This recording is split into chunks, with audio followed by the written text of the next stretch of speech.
In the spring of 1861, a newly inaugurated president made an argument almost nobody in the country wanted to hear, and it had almost nothing to do with slavery. Abraham Lincoln told a divided nation that the entire experiment of American self-government was on trial, that if the Union broke apart over a disagreement its own Constitution provided ways to resolve, no republic anywhere would ever again be trusted to survive its own arguments. The North didn't fully believe him. The South rejected him outright. 600,000 people died while the country decided whether he was right. This is the story of why Lincoln's case for preserving the Union was correct in ways almost nobody around him understood, and why, even after he was proven right, the country spent the next century quietly refusing to listen. Lincoln's actual argument mattered more than the popular memory of the Civil War tends to reflect, because that memory has flattened it into something considerably simpler than it actually was. Lincoln did not begin the war insisting the Union be preserved because slavery was wrong, though he believed it was. He insisted the Union be preserved because he had concluded, with a clarity that unsettled people on both sides of the growing conflict, that secession itself was the actual threat, not to the North's interests, not to the South's economy, but to the idea that democratic government could function at all anywhere in the world. If any state or any group of states could simply leave the Union whenever an election did not go their way, then self-government was not really government. It was a suggestion honored only by the losing side's willingness to keep losing. Lincoln called this the central question the war would answer, whether a nation so conceived could long endure, and he meant it literally. He believed the American experiment was being watched by monarchists and skeptics of democracy across Europe, who wanted proof that popular government eventually collapsed into fragments the moment its citizens stopped agreeing with each other. This was not an abstract fear invented for rhetorical effect. Democratic government was, in the eyes of most of the world's ruling powers in 1861, still an unproven and somewhat suspect experiment barely 80 years old, surrounded by monarchies that had survived for centuries and that viewed the American system with a mixture of curiosity and skepticism. European aristocrats and political theorists had spent decades predicting that a government without a hereditary monarch, without an established church, and without the traditional structures that held European societies together, would eventually collapse under the weight of its own internal disagreements. Lincoln understood that a successful secession would hand these critics exactly the evidence they had been waiting for. It would prove, in the most visible and dramatic way possible, that a republic could not hold together once its citizens stopped agreeing, and that democratic self-government was, in the end, exactly as fragile as its critics had always claimed.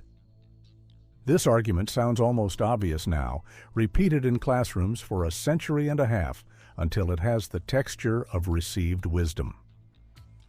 In 1861, it was not obvious at all, and that is the first thing worth sitting with. A significant portion of the Northern public did not initially see secession as an existential threat to democracy itself. Many saw it as a regional dispute that reasonable people should be able to negotiate, or as a Southern tantrum that would burn itself out once the economic reality of an independent Confederacy set in. Prominent voices in the North, including newspaper editors with enormous influence, argued openly that the Union was better off letting the seceding states go rather than fighting a costly war to keep unwilling partners attached to a country that no longer wanted them. Horace Greeley, one of the most widely read editors in the country, published editorials in early 1861 suggesting exactly this: that a voluntary union held together by force was not much of a union at all, and that the Confederacy should be allowed to depart in peace. Lincoln disagreed, and the disagreement was not about sentiment. It was about what he believed would happen next to the country and to the broader idea of self-rule, if that logic were accepted even once. Greeley's position and the broader Northern ambivalence it reflected was not fringe thinking limited to a handful of editorialists. It reached into Lincoln's own cabinet and his own party. Secretary of State William Seward, Arguably the most powerful figure in Lincoln's administration besides Lincoln himself, spent the early weeks of the war quietly exploring whether some form of compromise or delayed confrontation might avoid war entirely, believing the crisis could still be managed through patience and negotiation rather than force. Lincoln had to hold together not just public opinion, but his own inner circle around a position that many of the men closest to him were not initially convinced was correct. That fact alone should complicate any version of this story that treats Lincoln's clarity as universally shared among Union leadership from the outset. It was not. Lincoln arrived at his position with more conviction and held it with more consistency under pressure than almost anyone else in his own government. Lincoln's reasoning, laid out with unusual precision for a politician of his era, followed a chain of consequences that he articulated well before the first shots were fired at Fort Sumter. If South Carolina could secede because it disagreed with a national election, what would stop a state from seceding over any future disagreement, however small? What would stop a region within a seceded confederacy from later seceding from that confederacy, for the same reasons the original states had cited against Washington? Lincoln pointed out in private correspondence and in public address that the logic of secession contained no natural stopping point. It was not a one-time exception the country could grant to resolve a specific crisis over slavery and then set aside. It was a precedent that would apply to every future disagreement significant enough for a losing faction to prefer separation over negotiation. A nation that accepted this principle once had accepted it permanently, and every subsequent election, every future policy dispute, would carry the same implicit threat: agree with the majority or leave. Lincoln believed no republic could survive under that condition for very long.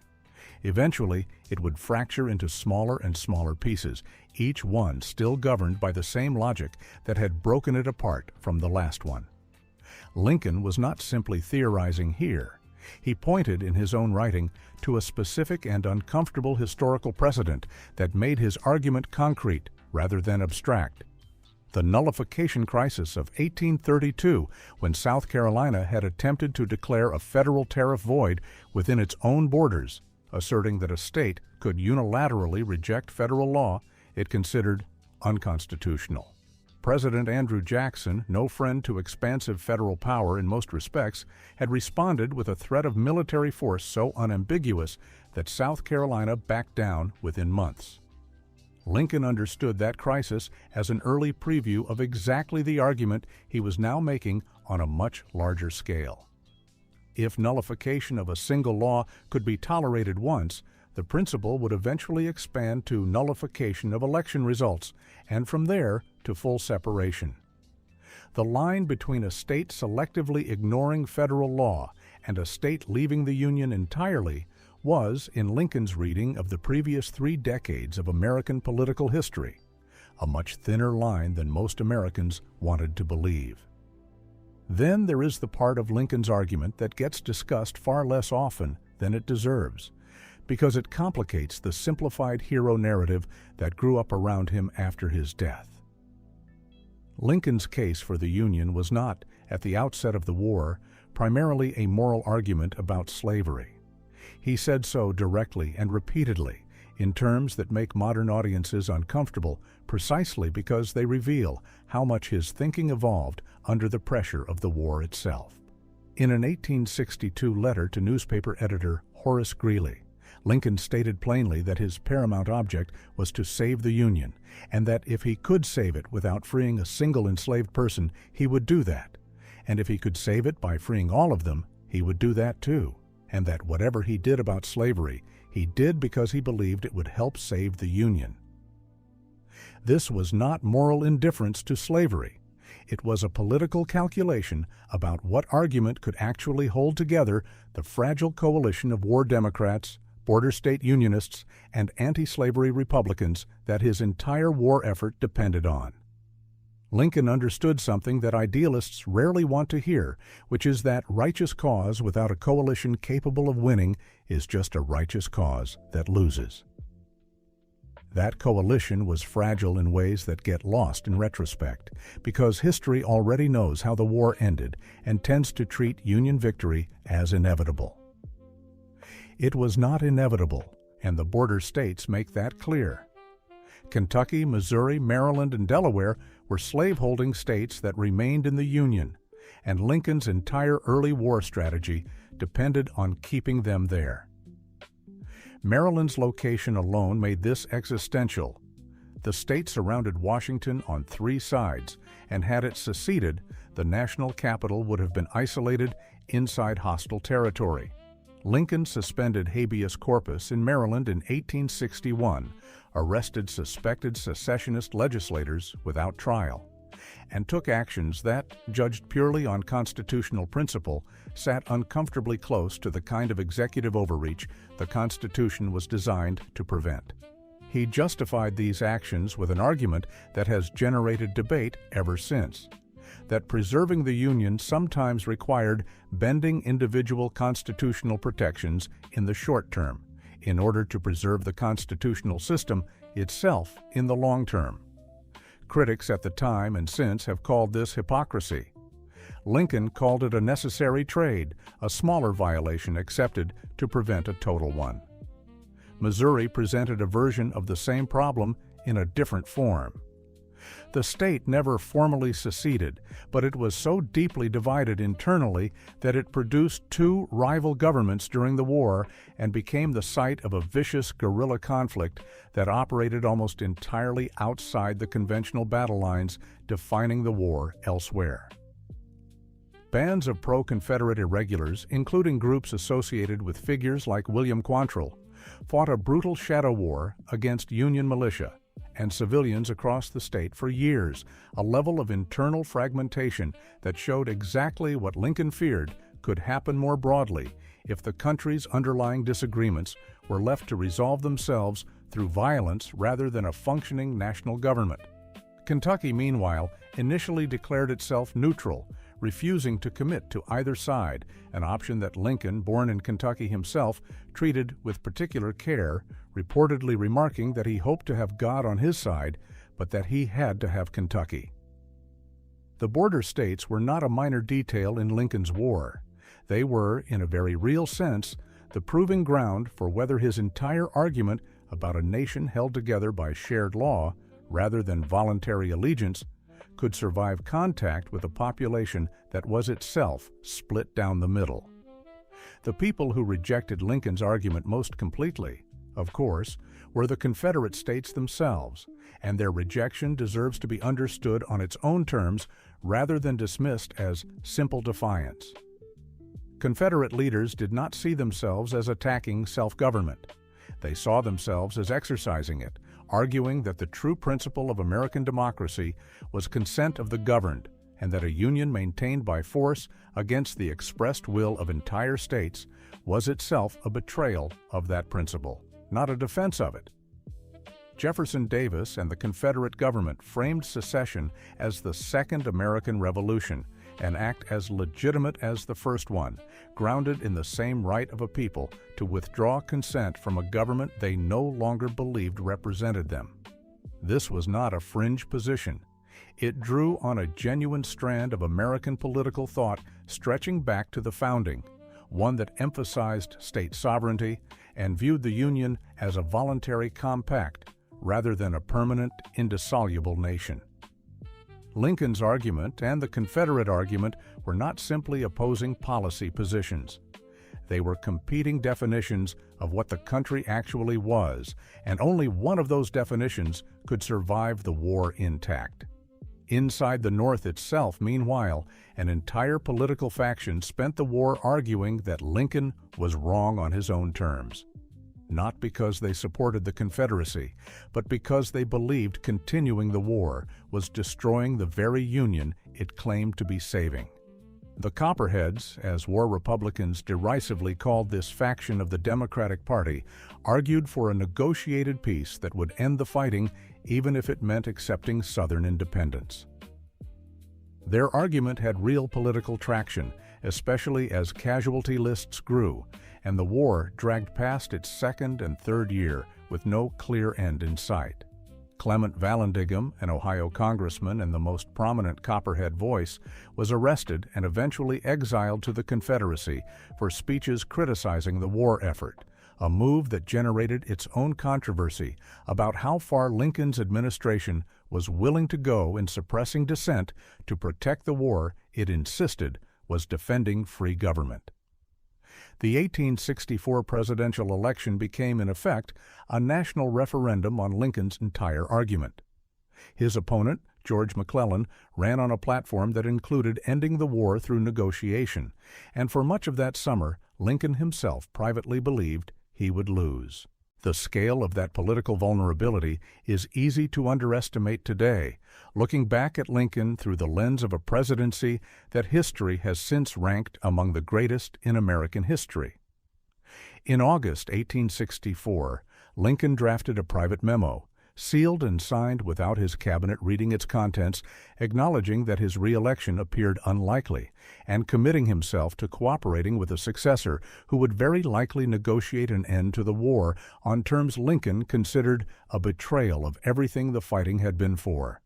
That document is one of the more remarkable pieces of evidence available about how close Lincoln's entire argument came to being politically overturned by the American electorate itself through entirely legitimate democratic means, less than 4 years after he had first made the case for why the Union had to be preserved by force. The argument Lincoln believed in with total conviction was, for a period of several months in the middle of an election year, losing in the court of public opinion that actually mattered.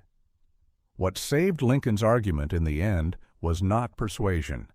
It was Atlanta. William Tecumseh Sherman's capture of the city in September 1864 transformed the political landscape almost overnight, giving Northern voters visible evidence that the war was winnable and worth finishing rather than negotiating away. Lincoln won re-election decisively that November, and the peace movement that had spent 2 years arguing his entire premise was mistaken collapsed almost immediately afterward. This detail matters more than it usually gets credit for because it complicates the story people like to tell about Lincoln's argument triumphing through the sheer moral force of its logic. The argument did not win the country over through persuasion. It won because military events on a battlefield in Georgia happened to align with it at the exact moment public patience was running out. Had Atlanta held through October, had Sherman's campaign stalled the way so many earlier Union campaigns had stalled, there is a real possibility that continuing the war would have lost the political argument entirely, replaced by a negotiated peace that left the Confederacy standing, and Lincoln's central thesis about self-government permanently untested. By late 1863, Lincoln had refined his argument into its most complete and enduring form, delivered in roughly 2 minutes at the dedication of a military cemetery in Pennsylvania. The Gettysburg Address is remembered today mostly for its brevity and its eloquence, but its actual content is a direct restatement of the argument he had been making since his first inaugural address, compressed into language precise enough to outlive the war itself. He framed the war as a test of whether a nation founded on the principle that all people are created equal and dedicated to government by and for its people could actually endure. He argued that the dead being buried that day had given their lives so that this form of government would not vanish from the earth. It is worth noticing what Lincoln did in that speech because it is easy to miss when the language has become so familiar it barely registers as an argument anymore. He connected the immediate, brutal reality of a battlefield cemetery to the largest possible stakes he could describe, not simply whether the Union would be restored, but whether the entire concept of self-government anywhere would survive being tested this severely.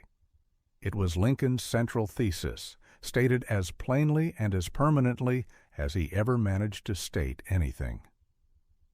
This is where the story most people are told about Lincoln usually ends, with the war won and the argument vindicated.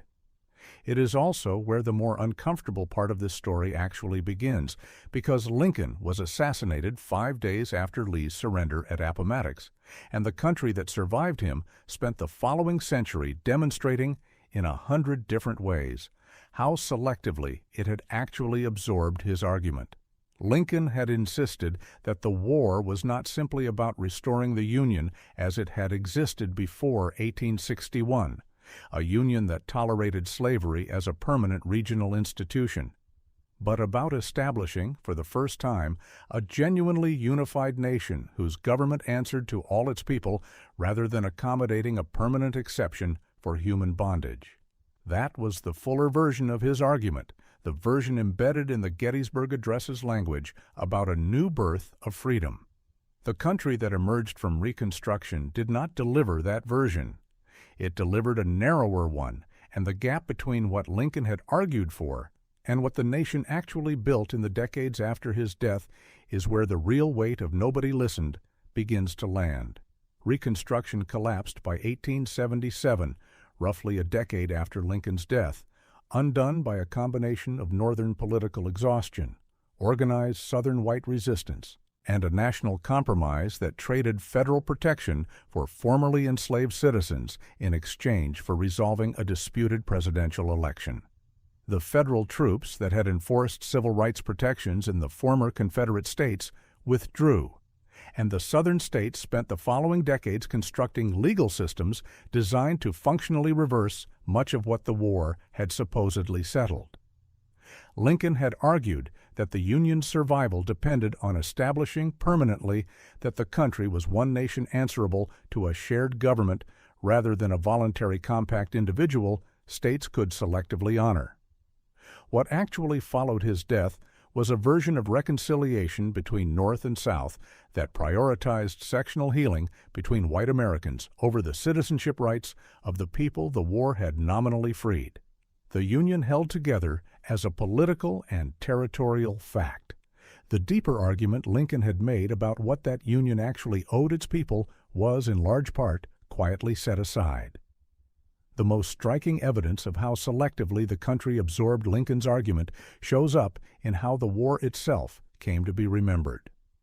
Within a few decades of Appomattox, a body of Southern writing, collectively known as the Lost Cause, had reframed the entire conflict in terms Lincoln would have found almost unrecognizable.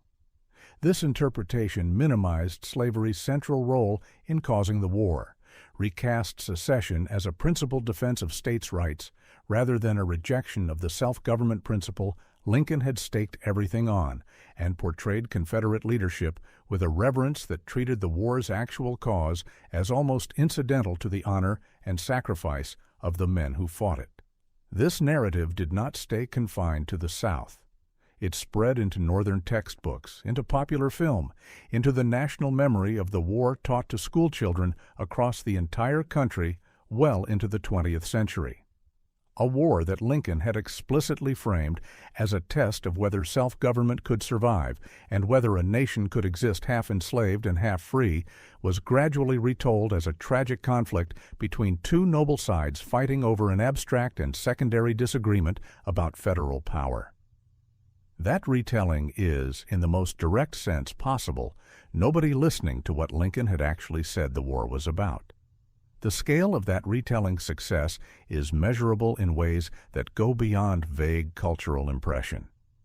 Textbooks used across much of the country well into the 20th century, including many produced and adopted in northern states, describe the war using language drawn directly from Lost Cause historiography, referring to it as the war between the states rather than the Civil War, framing secession as a legitimate constitutional dispute instead of the rejection of permanent Union Lincoln had insisted it actually was, and describing Reconstruction not as an attempt to establish basic citizenship rights for millions of formerly enslaved Americans, but as a period of corrupt and vindictive federal overreach imposed on a defeated South.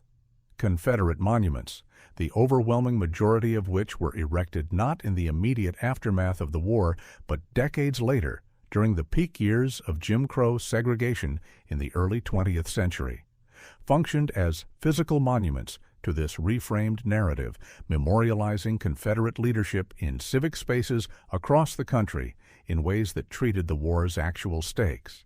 Exactly the stakes Lincoln had spent 4 years insisting the country could not afford to forget as a settled and uncontroversial matter of regional heritage, rather than the unresolved argument about self-government and citizenship it had actually been. The argument's echo did not stop at the turn of the century either. Nearly 100 years after Lincoln first articulated the danger of a government that could be selectively obeyed, the same underlying dispute resurfaced almost word for word during the civil rights era of the 1950s and 1960s. Southern governors invoked states' rights and interposition to resist federal desegregation orders, arguing in language that echoed Confederate secessionists with an almost eerie precision that individual states retained the authority to reject federal law they considered illegitimate. The federal government's response, sending troops to enforce school integration in Little Rock in 1957 and federal marshals to protect civil rights workers throughout the following decade, was in a direct sense a continuation of the exact argument Lincoln had made a century earlier. A nation could not function if its component parts retained a standing option to disregard laws and court rulings they disagreed with. The specific dispute had changed entirely. The structural question underneath it, whether the United States was one nation governed by shared law or a loose association its parts could selectively honor, was the same question Lincoln had answered at Fort Sumter and Gettysburg generations earlier, and that Americans were still apparently relitigating. Governor Orville Faubus of Arkansas, blocking black students from entering Little Rock Central High School in 1957, and Governor George Wallace of Alabama, physically standing in a schoolhouse doorway at the University of Alabama in 1963 to block federal desegregation orders, were not employing new arguments invented for a new era.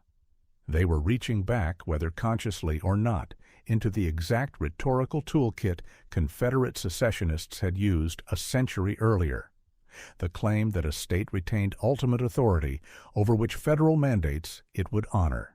President Eisenhower's decision to federalize the Arkansas National Guard and deploy the 101st Airborne Division to enforce integration in Little Rock was, in structural terms, the same category of decision Lincoln had made when he called for troops after Fort Sumter. Both moments rested on the same underlying premise: that federal law, once established through the constitutional process, could not be selectively honored by whichever states happened to disagree with it. There is something worth naming directly about why this particular argument keeps resurfacing rather than staying settled. Lincoln won the war. He did not win the argument permanently, because the argument was never really about a single election or a single secession crisis in 1861. It was about a structural tension built into the American system from its founding: the balance between national unity and local autonomy, between majority rule and the rights of a losing minority to dissent, between a government strong enough to hold together and a government restrained enough not to become the kind of centralized power the country's founders had originally rebelled against. Lincoln resolved that tension by force in the specific case of 1861, and he resolved it correctly in the sense that the alternative, a country that fractured whenever a faction lost badly enough, would not have survived as a functioning democracy for very long. But resolving the tension by force in one instance did not eliminate the tension itself. It simply established, for that generation, which side of the argument had the weight of the federal government and the Union Army behind it. That is, in the end, the real answer to why nobody listened, and it is a more unsettling answer than most retellings of Lincoln's legacy are willing to sit with. It is not that people failed to hear him. Millions of Americans heard him clearly, understood exactly what he was arguing, and rejected it anyway, either through open Confederate secession, through Copperhead calls for negotiated peace, or through the decades of quiet retreat from Reconstruction's promises that followed his death. Lincoln's argument won the war because it was backed by superior industrial capacity, a larger army, and a president willing to use both without flinching. It did not win the deeper cultural argument about what kind of country the United States actually intended to be, and that argument has resurfaced, in different clothing, in nearly every generation since. The Gettysburg Address, in barely 2 minutes of remembered language, asked the country directly whether a government of, by, and for its people could actually long endure under this kind of sustained internal pressure. Lincoln believed the war had answered that question. What the century and a half since his death actually shows is that the question did not get answered once, permanently, on a battlefield in Pennsylvania. It got asked again and again and again by every generation of Americans who inherited the same unresolved tension Lincoln thought he had settled, and who, more often than his admirers like to admit, kept arriving generation after generation at a different, narrower answer than the one he gave his own life defending on a battlefield in Pennsylvania.